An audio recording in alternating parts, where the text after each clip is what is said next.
So he's the son of Chesala from Lhasa. He initially got involved with the CIA. First of all, he went to India to boarding school in 1953. So by the time he finished school, he was fluent in English as well as Tibetan. So therefore, our father, Chesala, was a very close friend of Gomputeshila, Bantu Gomputeshila. So that's why they knew our family and recruited Chela to go to the interpreting. But before he came to Camp Hale, he spent a couple of years in Darjeeling doing translating, from Tibetan to English, all of the communication with the CIA, and in those days they were in Mustang.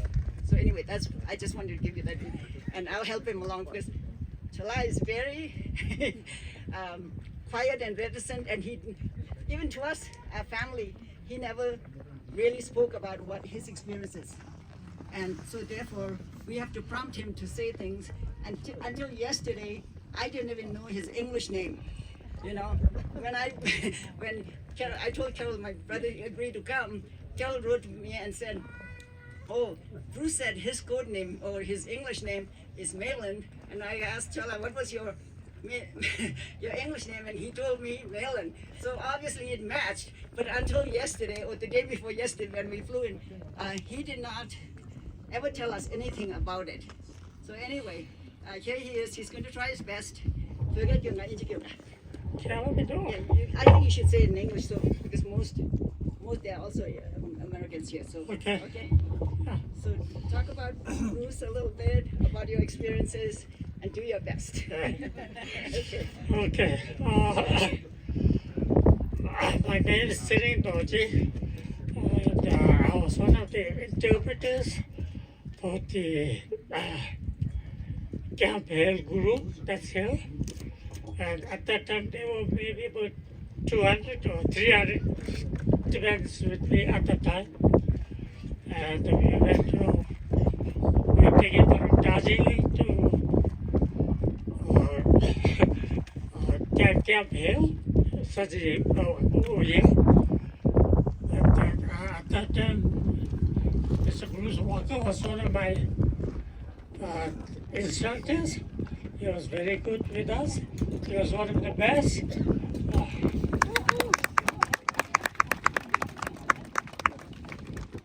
And at that time, I didn't know where I was. But every Sunday, after he's finished with his newspaper, he used to give them to me so that I can read and know where I was.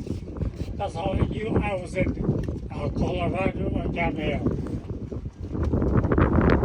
And at that time, my main job was to interpret, for several instructors, Mr. Bruce Walker, and there was some other instructors.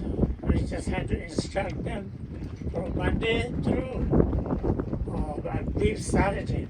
We walk around 6 in the morning, and went to bed around maybe 7 or 8. And we were off on Sundays. We were allowed to do whatever we wanted. Saturday night dinner. Sundays, okay. The Tibetan school on Saturday nights, they usually make one more, things like that. And we drank beer. Yes, I drank a beer. We had a lot of beer, a lot of fruits.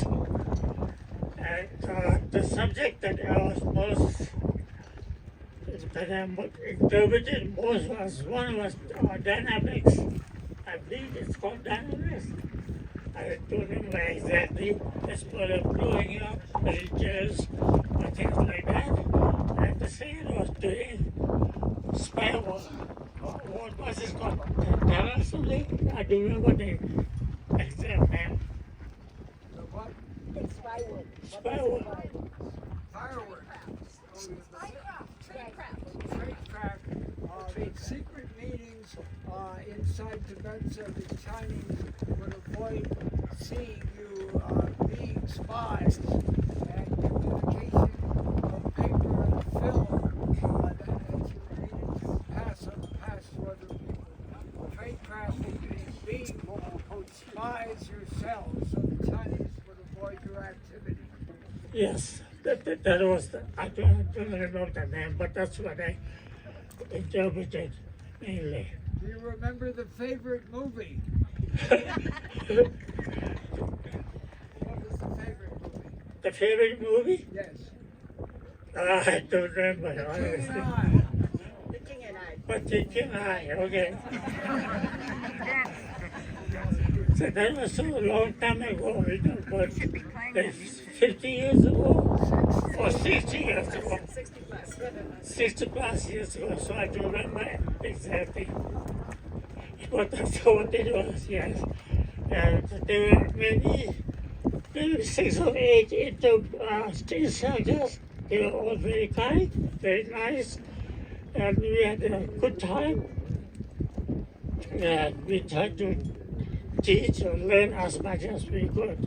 You were great, and you were the best looking interpreter in the Yeah, that's what it is, everything. Yeah. You were good, and I'm glad you're here, Satan. So one thing I have to say, my name is Satan, and this morning I introduced myself and repeated my name so many times that previously, now I'm confusing you because you know his name to be Sirik, but I kept repeating my name when I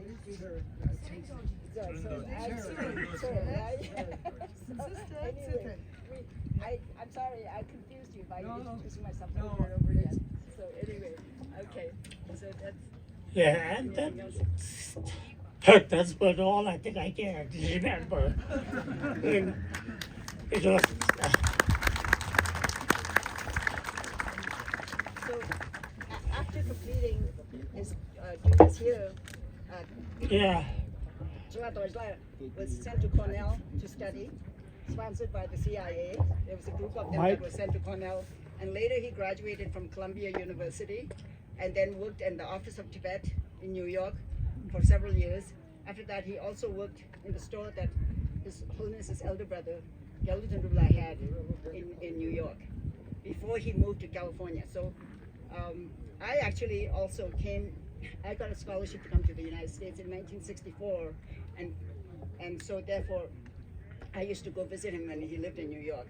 But anyway, because I was living in California years later, he moved there in the 70s. And now our entire family, there's 10 siblings, 5 brothers, 5 sisters, 9 of us live in California, 1 lives in Hawaii. So anyway, that's the story of our family. that's all. Yes, ma'am. Okay, so it's very nice to be here today to see what's happening here. And I'm very glad that I could meet some of old friends like you. Thank you.